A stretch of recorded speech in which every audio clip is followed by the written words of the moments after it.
무상심심미묘법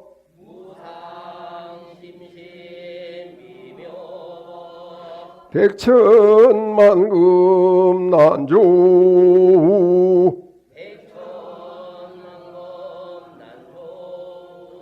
아금 문견 득수지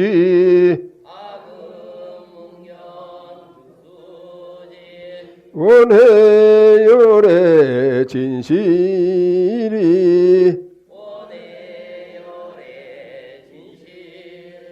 마하반야 바람일 대중은 참회 의식문을 다 함께 합니다. 지난 동안 지은 바 모든 악업은 무실의 탐진치로 말미암아서 몸과 말과 뜻으로 지었음이라 제가 이제 그 모두를 참회합니다. 살생중재 금일참회 투도중재 금일참회 사음중재 금일참회 망어중재 금일참회 기어중재 금일참회 양설중재 금일참회 악구중재 금일참회 탐해중재 금일참회 진해중재 금일참회 치암중재 금일참회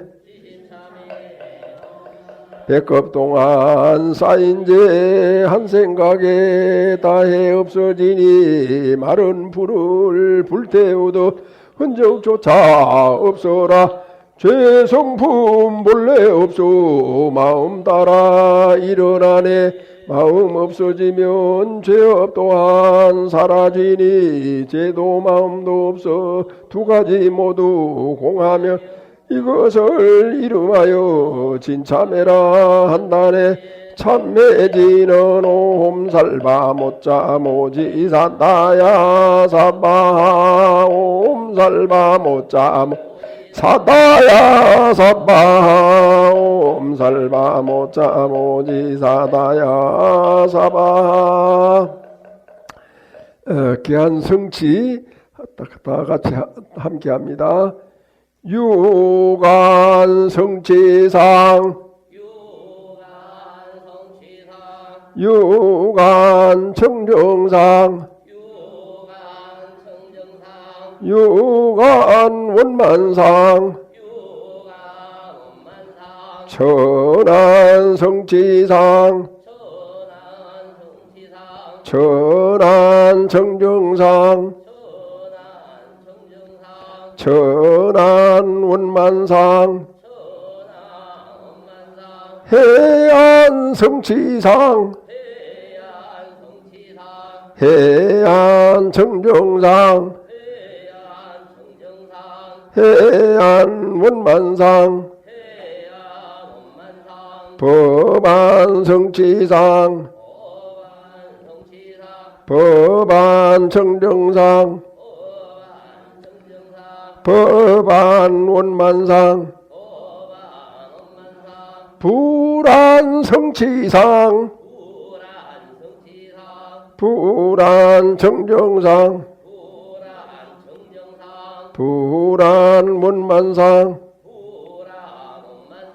시반 성취상 시반 성취 청정상 시반 원만상 천안 성취상 천안 청정상 천안 원만상 무진한 성취상 무진한 청정상 무진한 정정상 무진한 원만상 무진한 원만상 사바. 자, 다 됐습니다. 이제 내려놓으세요. 붓을 내려놓으세요. 부촉이 있겠습니다. 여기 마이크 있으니 이쪽으로 와. 여기로.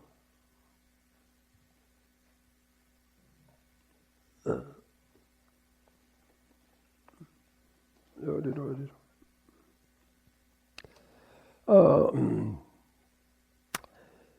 이쪽으로 똑바로. 부촉, 법명, 정묵 스님, 기하에게 도피한사 총무의 보살 임무를 부촉합니다. 불기 2568년 9월 22일 도피한사 회주 송암지원.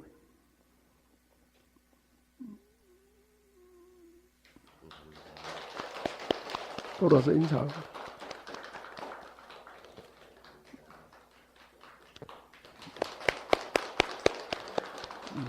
저자리 들어가.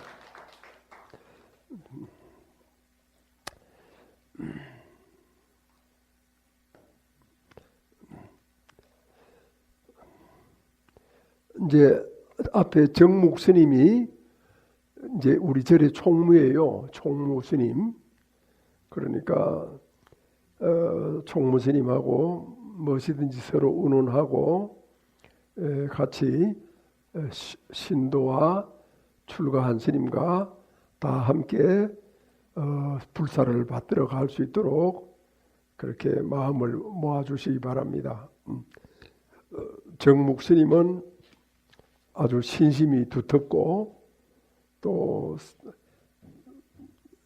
행동이 바르고 언행이 바르고 또 불사를 받들려고 하는 큰 원력을 가지고 있습니다. 먼저 어떤 분이 저에게 전화를 해서 다른 절에 가면은 스님이 부처님 전에 공양을 올리지 않는데 여기서는 왜 스님이 부처님 전에 공양을 올리느냐, 다른 절하고 좀 다른데 그게 잘 이해가 안 된다. 스님은 뭐 공양 받기만 하고 이제 그러는데 어떻게 스님이 부처님 전에 우리 신도들하고 똑같이 공양을 올리느냐, 그런 질문을 해왔어요. 그래서 제가 다른 분들도 이제 그렇게 생각하는 분들이 있을 것 같아가지고 제가 이제 말씀을 드리는 건데, 과거에는 스님은 몸에 돈이 없었어요. 그렇게 돈이 없어도 걸어 다니면 됐고, 또 어디 절에 가면은 또 잠을 재워주고, 하다못해 또 배가 고프면은 일반 마을에 들어가서 목탁을 치고 연부를 하면은 그 집이 잘 되기 위해서 축원을 하는 거 아닙니까? 그래 하면은 또 음식도 주고 또 옷도 해주고 그래 살았는데, 이제 오늘날은 그게 이제 안 되는 시대가 됐지 않습니까? 그러니까 적은 돈이지만 주머니에 돈이 있어야 버스도 타고 또 지하철도 타고 이렇게 이제 살아갈 수가 있게 됐어요. 그러니까 결과적으로는 스님 주머니에도 이렇게 손을 넣어보면은 많지는 않아도 얼마의 돈이 들어있잖아요. 그리고 돈이 들어있기 때문에 돈이 없는 무소유가 아니에요. 돈이 있기 때문에 이제 그 돈으로 부처님 전에 공양을 올리는 겁니다. 왜 그러냐 하면은 스님들도 불사를 하려고 하면은 복이 많아야 돼요. 그래서 스님들도 복을 지어야 돼요. 물론 설법을 해서 복을 짓고 또 좋은 일을 해서 복을 짓지만 또 부처님께 공양 올리는 게 아주 귀한 복이거든요. 그렇게 하기 때문에 스님들도 과거에는 공양을 받기만 했지만 오늘날에는 주머니에 단돈 몇 푼이라도 들어있으니까 2푼이 들어있으면은 2푼 중에 1푼은 부처님 전에 올린다는 거죠. 그런 이제 뜻으로 이제 스님들도 복을 지어야 된다. 그래야 공부도 잘 되고 또 몸도 건강하고 또 하는 일도 잘 되고 그 복이 굉장히 중요해요. 그래 사람들한테 복이 다 떨어지면 어떻게 됩니까? 복이 다 없어지면은 복을 쓰고 다 없어요. 복이 하나도 없어요. 그러면 이제 그게 바로 죽음이죠. 죽음이라고 하는 것은 이 세상에 살아갈 수 있는 복이 다 없어진 거예요. 그 죽는 거예요. 복이 있으니까 지금 뛰어다니고 우리가 살아가고 있다 이렇게 보면 됩니다. 근데 또 하나 이제 질문은 부처님 전에만 올리지 않고 계산조사 전에도 제가 이렇게 축원 올리기 전에 공양을 올리죠. 보셨죠? 그건 왜 그렇게 합니까? 라고 물었어요. 그래서 이제 이거는 제 개인적인 일이지만 제가 이제 대선사 저희 스승을 모시고 살 때 이제 스승을 모시고 그 아래에서 여러 가지 일을 이제 했거든요. 근데 그때 제 생각이 아주 부족하고 생각이 누추해가지고 뭘 잘 몰랐어요. 그래서 우리 스님께 한 번도 용돈을 드린 적이 없어요. 그 스님께서도 돈이 써야 될 곳이 있잖아요. 말을 안 하셔도. 그리고 또 가난한 사람 보면은 스님께도 자비를 베푸시고 그 말씀으로만 베푸시는 게 아니라 몸에 돈이 있으면은 돈으로 자비를 베푸시고 그렇게 이제 하셔야 되잖아요. 그런 거를 모르고 바보죠. 멍청하죠. 멍충입니다. 멍충이 모르고 큰 스님은 돈이 필요 없다. 이렇게 해가지고 한 푼도 돈을 안 드린 거야. 그 돌아가시고 나니까 너무너무 죄스럽고 제가 너무 못난이 같고 우리끼리 하는 말로 나쁜 놈이야. 내가 나쁜 놈이라고 그런 생각이 들어가지고 스님 전에 이제 공양금을 올리고 또 일이 있을 때 공양금을 올리고 절을 하고 참회를 하고 그런 뉘우치면서 살아가고 있는 거예요. 여기 이제 자식들도 있고 부모를 모시는 분들도 있고 하겠지만 부모는 뭐 돈 쓸 데가 없다 이렇게 생각하지 마시고 부모한테 돈을 있는 대로 드리고 부모가 뭘 하시든지 간섭하지 말고 부모가 가지고 저승길도 닦아야 되잖아요. 앞길을 닦아야 되거든요. 그럼 절에 가서 공양도 올리고 대중 공양도 내고 또 좋은 일도 하고 또 돈이 많으면은 법당도 한 채 짓고 그렇게 해야 되지 않습니까? 근데 이제 그걸 모르고 살아왔다라고 하는 그런 이제 사람이 바로 저예요. 그래서 제가 법회 때마다 스승님께 큰 스님께 공양을 그렇게 올리는 겁니다. 그건 이제 좋겠지만 살아 계실 때 봉투를 이렇게 다 갖다 드리고 스님께서 꼭 필요하신데 쓰십시오 하면은 속으로 얼마나 좋아하셨겠어요. 그래 나도 누구 가난한 사람 오면은 힘들어하는 사람 오면은 말로만 이렇게 하지 않고 조그만 봉투라도 하나 주면서 그래 용기 내서 잘 살아봐. 이거는 내가 주는 돈이 아니고 부처님께서 주시는 돈이야. 이렇게 하면서 주시면은 마음이 평안하겠죠. 말로만 막 그래 뭐 이래 하면은 우리 사람들이 말로 하는 사람들 있잖아요. 그게 아무 소용 없어요.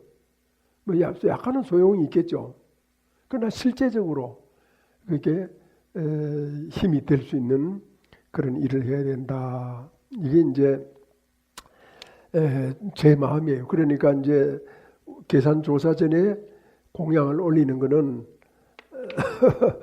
제가 돌이킬 수 없는 그런 허물을 지었기 때문에 그 허물을 뉘우치고 반성하는 뜻에서 이제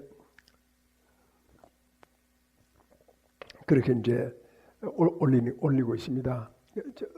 질문한 분은 오셨는지 모르지만 이해가 됐습니까? 그렇게 해서 제가 이제 구국순례를 이렇게 가잖아요. 구국순례를 가면은 절에 가면은 제일 먼저 대웅전에 가서 제가 제일 먼저 대웅전에 가서 부처님 전에 공양을 올리고 그 다음에 절을 하고 또 거기 앉아서 법문을 하고 그러니까 저하고 같이 다니는 사람은 무조건 절에 가면은 법당에 들어가면은 공양을 올릴 줄 알아요. 공양을 올리는 게 뭡니까? 공양을 올리는 게 내 마음의 문을 여는 거예요. 이렇게 부처님 전에 올렸을 때 부처님을 향해서 내 마음의 문을 여는 거예요. 그 다음에 기도를 하고 발언을 하고 그렇게 해야 이제 복이 들어오지. 내 마음의 문을 꽉 닫고 절 100번 해보세요. 1000번 해보세요. 문이 닫혔는데 어디로 들어와요? 그래서 우리 불자들은 반드시 부처님 전에 공양을 올린다. 또 조상님 전에 절을 할 때는 공양을 올려야 돼요. 공양을 올린다. 조상님 전에. 그래서 조상님 전에 올리는 공양이 어디 갑니까? 다 이 절을 위해서 쓰여지지 않습니까? 가장 가치 있는 돈입니다. 네, 그건 이제 그 얘기는 거기까지만 하고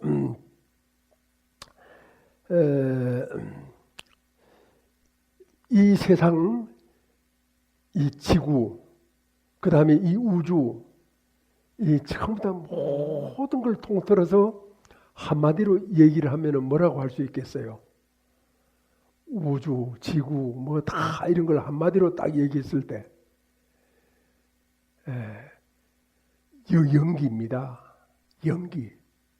그래서 연기는 일체가 연기예요.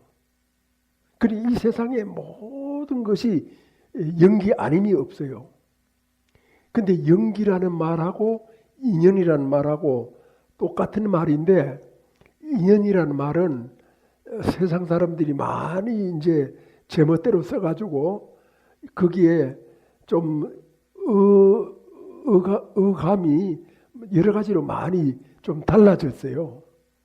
그래서 교리적으로 정확하게 이 얘기를 하려고 하면은 연기다 이렇게 표현하는 게 좋습니다. 똑같은 인도 산스크리트어를 가지고 구마라집 스님은 인연이라고 번역을 했어요. 그러니까 남북조 시대 때 중국에 그 다음에 이제 중국 당나라 때 현장법사는 연기라고 번역을 했어요.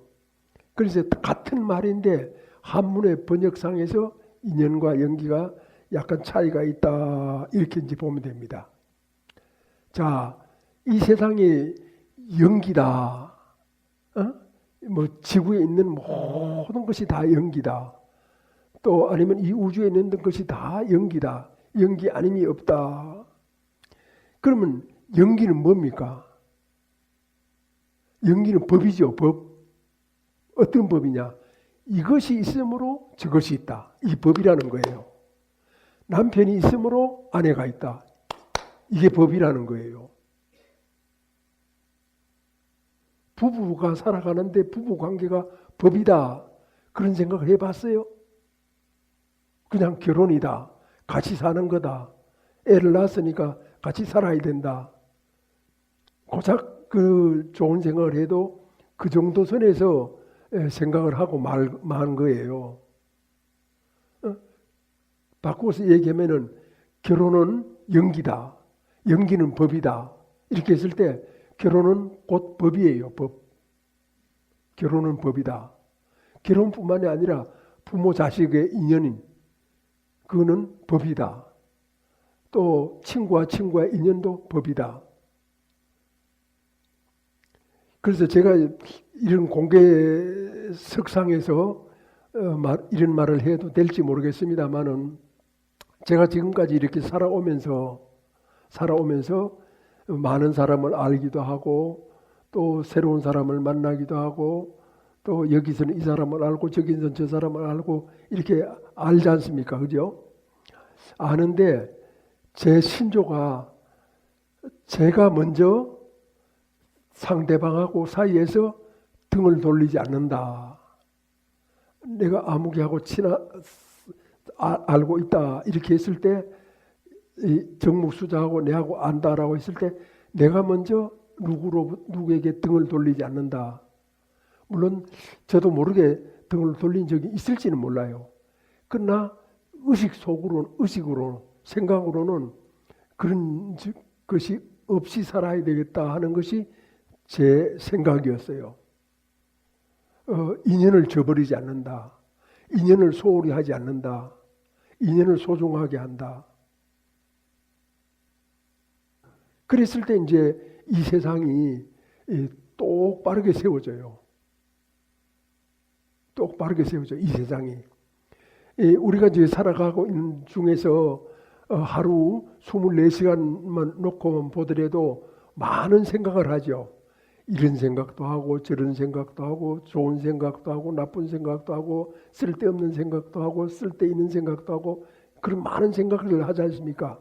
그 많은 생각들 중에서 바른 생각을 내가 이렇게 골라내는 거예요. 아무 생각이나 섞어가지고 대고마나 막 이렇게 범벅을 해서 살아가는 게 아니라 탁탁 집어내는 거죠. 이렇게 버릴 건 버리고 무시할 건 무시하고 상대하지 않을 건 상대하지 않고 그 좋은 생각을 딱딱 집어내서 사는 거예요. 그게 이제 연기가 관계예요. 관계 사람과 사람의 관계. 그러면 사람과 사람의 관계, 부부 관계, 부모와 자식 관계가 있으면은 관계에 따른 뭐가 있어요? 역할이 있겠죠. 역할. 관계에 따른 역할. 그것이 이제 연기와 저 관계와 역할이 하나로 가는 거예요. 그 관계에 따르는 역할을 제대로 못하면은, 그러니까 부부로서 어느 한쪽이 부부의 역할을 못하면은, 잘못하면은, 그럼 연기가 파괴돼 버리죠. 연기가 파괴되는 데서 오는 고통은 굉장히 많아요. 자기만 받는 게 아니에요. 주변의 사람들이 다 받아요. 정신병자가 되든가 아니면 무슨 집이 쫄딱 망하든가. 그래서 왜 그러면 그렇게 되느냐? 여러 가지 많은 생각들 중에서 골라내질 않은 거야. 왜 골라내질 않아? 고르는 게 뭔지를 모르기 때문에. 그럼 고른다고 하더라도 무엇을 기준으로 해서 고르냐 이거죠. 그 바로 연기를 기준으로 해서 고르는 거예요. 이것이 있으므로 저것이 있다. 이것이 생함으로 저것이 생한다. 그게 이제 공존이잖아요. 독립적인 건 없어요. 불교에서는. 불교에서 존재다 이렇게 했을 때 독립된 어떤 존재는 이루어질 수가 없어요. 공존이 존재예요. 그러니까 공존이 존재로서의 역할을 하려고 하면은 바른 것이에요. 바른 거. 바른 것만이 살아남는. 바르지 않는 것이 이 사회를 지배한다거나 우리 이 국가의 어떤 그런 지도자들이 그런 행태를 보인다거나 하는 것은 큰일 날 일이에요. 우리가 누구든지 바르게 살아간다, 바르게 우리가 발음을 알아야 된다 이렇게 이제 했을 때 그건 바로 연기다. 그래서 가정으로 놓고 봤을 때면 아내도 좋고 남편도 좋고 가족도 좋은 것이 뭐냐? 그게 바른 거죠. 아내만 좋고 남편은 나쁘고 남편만 좋고 아내는 뭐 나쁘고 이런 식으로 하면은 그게 좋은 가정이 아니죠. 그건 피해가 크죠. 잘못된 거죠. 그래서 그런 어떤 정신적인 역량을 우리 인간이 가지고 있어요. 인간이 이제 얼마나 대단하냐. 저는 이 지구상에서 이 우주 안에서 인간만큼 생각이 뛰어난 생명체는 없다라고 봅니다. 생각이 너무 뛰어나기 때문에 인간은 아주 위대해질 수도 있고 아주 잔인해질 수도 있어요. 아주 위대해질 수도 있고 잔인해질 수도 있다. 그 말이 잘 이해 안 되세요? 인간은요, 이 두뇌가 있기 때문에, 생각이 있기 때문에 미운 사람을 죽일 때, 옛날에 죽일 때 그 몽골 역사책 같은 걸 내가 이렇게 보니까 사람을 죽이는데 멍석에다 이렇게 말아가지고 이렇게 굴려가면서 그 위로 말을 타고 지나가거나, 또 아니면은 사람 입을 벌리게 해가지고 흙을 집어넣어가지고 죽이거나, 이루 말할 수가 없고, 그 비잔티움 제국이 망할 때, 그게 이제 오늘날 터키입니다. 이스탄불이라고 그러죠. 거기 이제 그 망할 때, 그 이제 터키군하고 동로마 제국군하고 싸우는데 포로가 잡히잖아요. 그러면 사람의 몸을 그 날카로운 칼로 다 쥐어뜯어요. 아주 쥐어뜯어. 다 쥐어뜯어가지고 그 사람을, 그러니까 온몸에 완전히 상처가 났죠. 그 사람을 바닷물 속에 집어넣어 버리는 거야. 바닷물이 짜지요. 얼마나 따갑겠어요. 사자가 또 그 뭐고 아프리카에서 그 고약한 그 들개 같은 것들 있잖아. 하이에나. 그런 것이 사납다 하더라도 다른 동물을 그렇게 죽이진 않아요. 살을 가스를 다 찢어가지고 바닷물 속에 넣거나 입에다 흙을 집어넣어가지고 죽이거나 말아가지고 그 말발굽으로 밟아 죽이거나 그러지 않잖아요. 사람이 제일 잔인해요. 그 다음에 이제 사람이 깨달으면 성인이 되는데, 배워가지고는 성인이 되지만 깨달으면 성인 중에 성인이 돼요. 부타차리타라고 하는 책을 보면은 마명고살이 쓴 책인데, 우리 부처님께서는 인간 중에 인간이시고, 그러니까 성인 중에 성인이시고 하늘 중에 하늘이시다. 성중성 천중천, 이렇게 이제 부처님을 노래하고 있거든요. 사람이 깨달았을 때는 그 무엇에도 비교할 수 없는 성인 중에 뛰어난 성인이 되지만, 깨닫지 못하고 욕심을 가지고 살고 탐욕을 가지고 살고 화를 가지고 살고 어리석음 속에서 살면은 가장 잔인한 그런 위험한 생명체가 짐승보다 못한 것이 바로 인간이다. 그런 건 왜 그러느냐? 한마디로 연기를 몰라서 그래요. 발음이 무엇인가를 몰라서 그래요. 깨닫지를 몰라서 그래요. 절에 와서 설법을 안 들어서 그래요. 설법을 들어야 돼요. 절에 100년을 댕겨도 설법을 안 들으면은 언내 같아요. 철부지 같아요. 하는 짓이. 그러니까 설법을 들었을 때만이 사람은 온전할 수가 있고, 여러 가지 어떤 복잡한 생각 속에서 올바른 것, 참된 것을 찾아낼 수가 있어요. 설법을 들어야 돼요. 그게 뭡니까? 지난번에 얘기했지.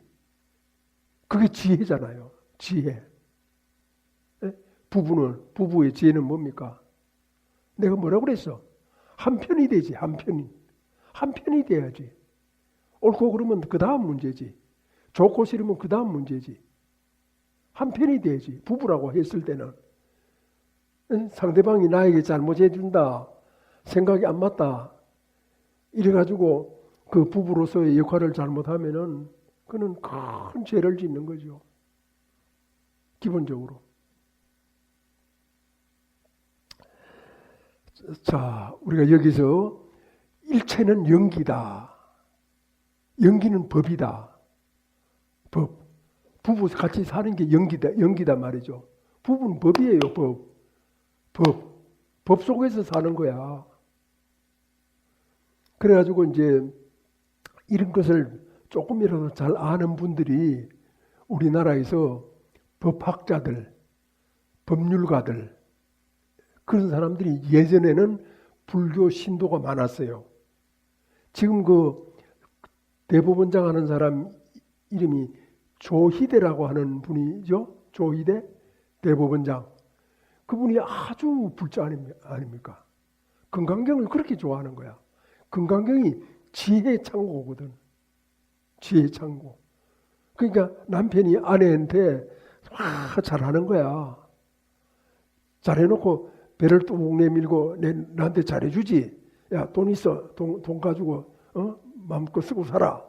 이렇게 하고 거들먹거리면은 아무리 부부라고 하더라도 아무리 둘이서 같이 애를 낳고 산 참 그 가족이라고 하더라도 안 꼬울 때가 있잖아요.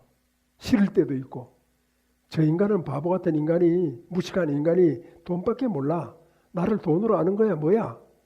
속으로 그런 생각을 하죠.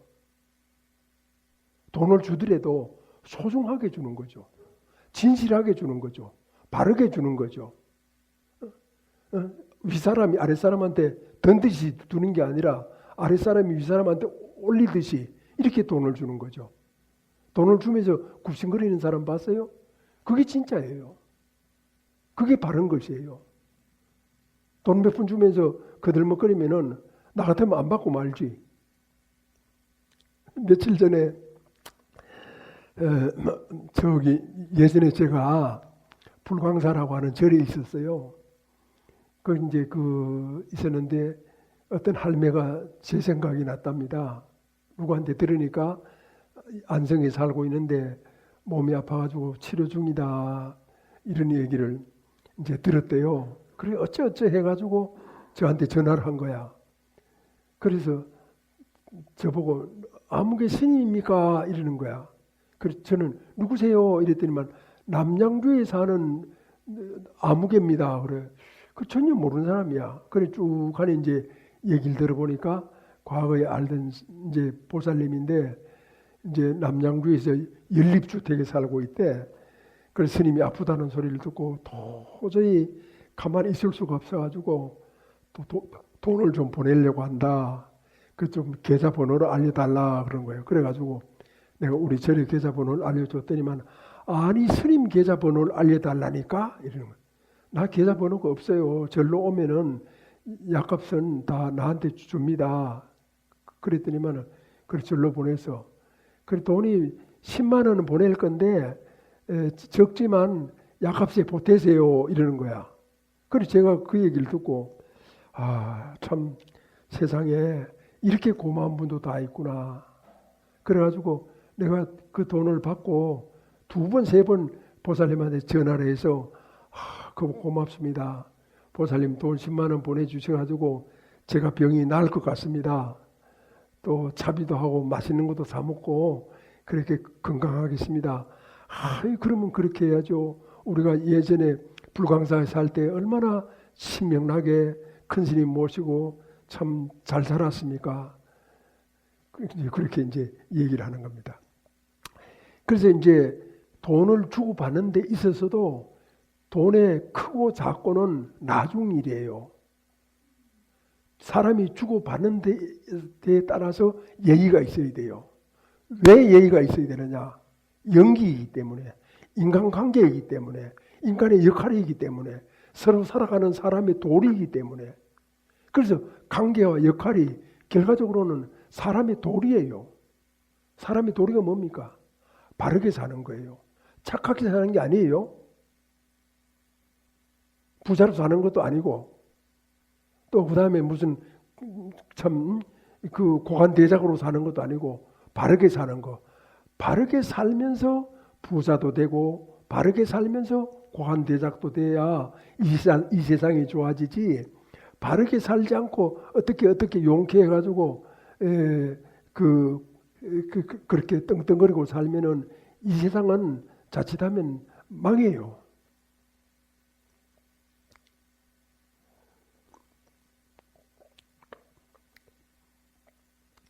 여기 한 가지 제가 여러분들한테 물어보고 싶습니다. 여러분 고향이 어디입니까? 고향이 다 있어요? 오늘 부처님 모신 분은 고향이 어딘고? 예. 뭐라카노?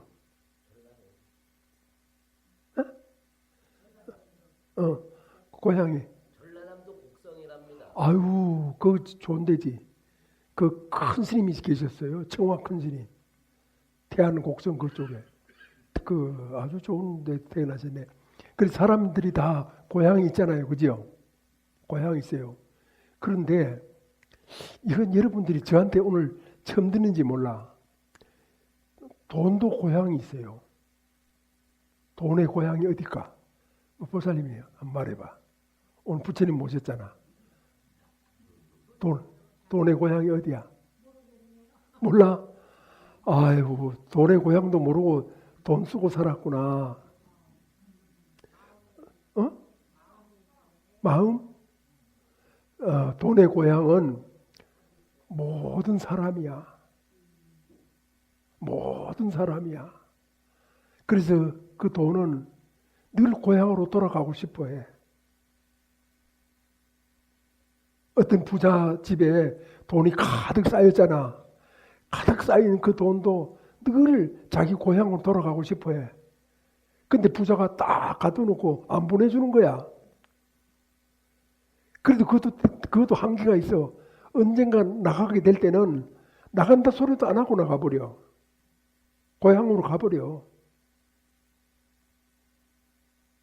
그리고 고향으로 가는데 속수무책으로 그 돈만 가는 게 아니라 그렇게 그 금고에 넣어놨던 돈이 자기도 모르게 가버리면 어떻게 돼요? 병들어 죽어요. 제명에 못 살아요. 그 돈만 나가는 게 아니라니까. 그래서 돈도 고향이 있기 때문에 고향으로 돌려보낼 줄 알아야 돼. 내가 돈이 100만 원 있다. 내가 이제 아들이 둘이라면은 아들 둘한테, 큰아들한테 30만 원, 둘째 아들한테 30만 원. 그럼 이제 60만 원이죠. 그 40만 원 남죠. 그 40만 원 남는 거는 좋은 일 하는 거야. 좋은 일. 돈을 고향으로 돌려보내는 거야. 그래서 이렇게 보면은 배고파하는 사람도 있고 또 살아가는데 힘들어하는 사람도 있고 그런 사람한테 줄 수 있으면 주고 또 돈을 고향으로 돌려보내는데 제일 좋은 거는 부처님한테 돌려드리는 거야. 부처님이 다 고향으로 돌려보내. 아주 알맞게. 그래서 그런 사람들이 뭘 하느냐 하면은 법당을 지어요. 옛날에 불국사 같은 그런 큰 절도 이런 개인들이 지은 게 아니야. 그 신라시대 가장 큰 부자 김대성이라고 하는 부자가 법당을 절을 지은 거야. 법당을 짓고 절을 지는 건 부자들이 하는 거예요. 가난한 사람들은 그 부자 덕에 절에 와가지고 설법을 듣고 절에 오면은 맛있는 것도 있고 그걸 다 같이 나눠 먹는 거야. 그래가지고 제가 아는 어떤 신도는 칠순이 됐는데 칠순이 자식들이 뭐 해 주려고 뭐 호텔에 예약을 해놨다고 합디다. 근데 그 부자가 그걸 알고는 돈가 없나? 돈으로 달라. 이렇게 해가지고 절에 와가지고 대중공양을 베풀었거든요. 오시는 분들한테 선물도 드리고 다 맛있는 것도 해드리고 법했대. 그렇게. 그래 저 호텔에 가가지고 자기들끼리만 먹으면 뭐합니까? 절에 와가지고 그렇게 잘 베풀면은 온 모든 사람들이 기뻐하고 즐거워하지 않습니까? 북심으로 부처님 이름으로. 근데 그러니까 내가 가만히 이렇게 보면은 세상 사람들이 연기를 몰라가지고 끌어모을 줄은 아는데 또 고향으로 돌려보낼 줄은 모르고 또 돌려보내도 어떻게 돌려보내야 될 줄도 몰라. 그냥 이렇게 안고 있다가 뭐 자기는 이제 금방 안 죽을 것 같이 안고 있다가 하다 보면 자기도 모르게 죽거든요. 70이 넘으면은 저도 70이 넘었거든요. 70이 넘으면 언제 죽을지 몰라. 그래가지고 지금 아주 총무도 만들어 놨잖아. 그 하나하나 지금 이렇게 내 죽을 준비를 하는 거예요. 살아있을 때, 정신이 멀쩡할 때. 근데 그걸 모르고 천년만년 살 것처럼 우리가 욕심을 부린다라고 하는 것은 그거는 연기를 몰라서 그렇다. 부처님의 가르침을 몰라서 그렇다. 불교 신도는 신도인데 설법을 안 듣는 신도여서 그렇다. 설법을 들어야 돼. 설법을 들으면 어떤 현상이 일어나느냐? 깨달아요. 깨달아야 바른 것을, 바른 삶을 살아갈 수가 있어. 바르게 살아갈 수가 있어. 세상 사람들을 불쌍하게 여길 수가 있어. 자기 마누라를 소중하게 생각할 수가 있어. 설법을 들어야. 설법을 안 들으면은 그냥 함부로 해요. 가족이라고 함부로 하고, 가깝다고 함부로 하고, 친하다고 함부로 하고, 잘 안다고 함부로 하고. 이 세상에 사람을 함부로 해도 좋을 사람이 어디 있어요? 조그만 어린애도 함부로 하면은요, 막 앙탈을 하고 과음을 지르고 울고 그러잖아요. 다 생각이 있으니까 어린애도 함부로 못 하는데 어떻게 어른을 제 맛대로 막 과음 지르고 막 싸우고 화내고 그렇게 할 수 있어요? 조심스럽게 해야지. 어디다 대고 화를 내고 그래? 에? 몰라도 너무 모르지. 자, 그런 이제 부분이 이제 있는데, 연기는 법이다. 알겠죠? 연기는 일체다. 그래서 이 우주와 이 지구 일체가 다 법이에요. 그래서 그걸 법계 연기라고 해요.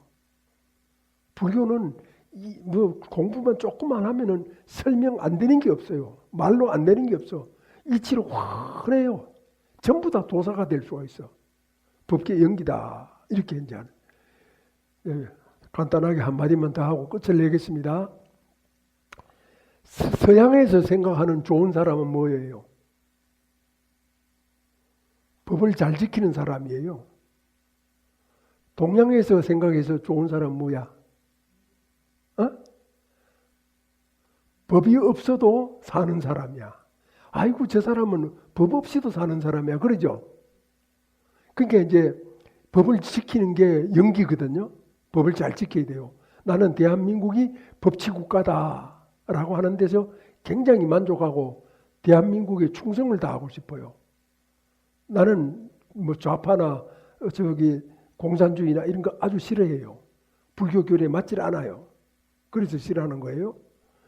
그런데 이제 대한민국이 이제 법치주의 국가다.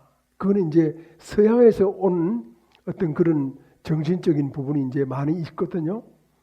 근데 이제 원래 동양 우리나라는 저 사람 법이 없이도 산다. 법이 없이도. 그럼 뭘로 사느냐? 바른 마음으로 사는 거죠. 법을 가지고 사람을 옥박죄고 막 닥달을 하고 징치를 하고 이렇게 해서 하는 게 아니라 마음에서 우러나서 살기 때문에 법이 없이도 살아. 선한 마음이 다 우러나는 거야. 경주 채부자처럼 흉년이 들면은 그 경주 백리 안에 가난한 사람들은 다 구제를 한 거야. 그래가지고 그 집에는 5대가 부잣집이 됐잖아요. 5대, 부자 5대가 간 거야. 그러니 이제 우리가 지혜가 있어야 되는데, 우리는 내적인 법, 연기중도를 신봉하는 그런 불자들이다. 이렇게 해서 우리가 진실된 삶을 살아가야 된다. 연기적인 삶을 살아가야 된다. 설법을 들어야만이 지혜가 생긴다. 지혜가 생겨야 삶에 있어가지고 올바른 이 길을 선택할 수가 있다. 지혜가 없으면은 올바른 길을 선택하기가 어렵다. 못한다. 이렇게 이제 되어 있는 거예요. 여러분, 많은 것을 안다라고 생각을 하지 말고 연기만 잘 알면 됩니다. 연기가 무엇입니까? 이것이 있으므로 저것이 있다. 연기가 무엇입니까? 남편이 있으므로 아내가 있다. 아내가 있으므로 남편이 있다. 그렇죠? 이게 이제 연기예요. 그러면 이게 이거 먼저 있고 이거 먼저 있는 거예요? 아니면 같이 있는 거예요? 같이 있는 거죠. 그걸 공존이라 그럽니다. 같이 있는 것 때문에 부부가 다 소중해요. 그러니까 부부는 서로 소중하게 생각해야 돼요. 아내는 남편을 소중하게 생각하고 또 저기 남편은 아내를 소중하게 생각하고 아내는 남편을 소중하게 생각하는 그런 이제 공존의 법칙을 가지고 살아야 되거든요. 사랑에 머물면 안 돼요. 사랑은 오래 못 가요. 사랑은 들뜬 마음이에요. 미친 마음이에요. 어떤 면에서는. 거기에서 사랑할 때 저 사람 내 아내의 장점은 뭔가 이런 좋은 점이 있구나. 내 남편의 장점은 뭔가 저런 좋은 점이 있구나. 이렇게 되면 그 장점이 소중해지죠. 장점이 소중해져요. 그러면 소중한 내 남편, 소중한 내 아내, 그걸 존중하게 되고. 그 나이가 좀 더 들면은 이제 아무개하고 나하고 이렇게 같이 살아왔지만 언젠가 우리는 죽어야 되지 않나. 아무개가 먼저 갈지 내가 먼저 갈지 모르지 않나. 그러니까 불쌍한 거야. 이별하는 것도 불쌍하고 헤어지는 것도 불쌍하고 죽어야 되는 것도 불쌍하고 못 보는 것도 불쌍하고 너무나 불쌍한 거야. 그래서 불쌍한 마음, 대비심을 가지고 우리가 인생을 한 걸음 한 걸음 이렇게 살아갔을 때 그것이 바로 인간이 가지고 있는 최고의 정신 단계야. 불쌍하게 여기는 마음. 그래서 부처님께서는 중생들을 불쌍하게 여기시사 극락세계로 가시지 않고 이 사바세계에 오셨잖아요. 불쌍하게 여기기 때문에. 내가 시달타 태자라면 호명보살이라면은 인간 세상에 오지 않고 하늘 중간쯤 와가지고 과음을 지르든지 아니면은 비둘기를 보내든지 메신저를 보내면 되잖아요. 근데 만데 그 인도 가베라 성에 태어나요. 80년 동안 그렇게 힘들게 사세요. 보내버리지. 그걸 왜 그랬느냐? 불쌍하게 여기니까. 그래서 인간에게 있어가지고 가장 고귀한 정신이 뭐라고? 최고의 정신 단계가 뭐라고? 불쌍하게 여기는 거. 그걸 우리 불교도들은 대비심이라고 그래요. 대비심. 부처님이 중생을 불쌍하게 여긴다.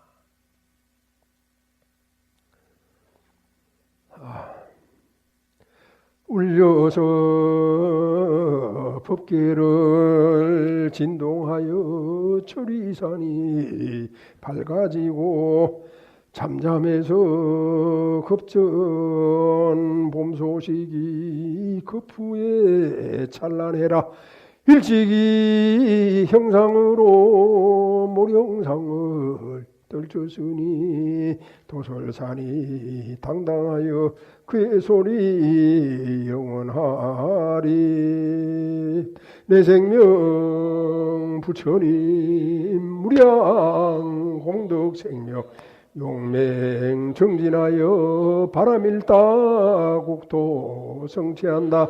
나무마 반야 바람일 나무 석가 모니불 나무 석가 모니불 나무 샤본사 석가 모니불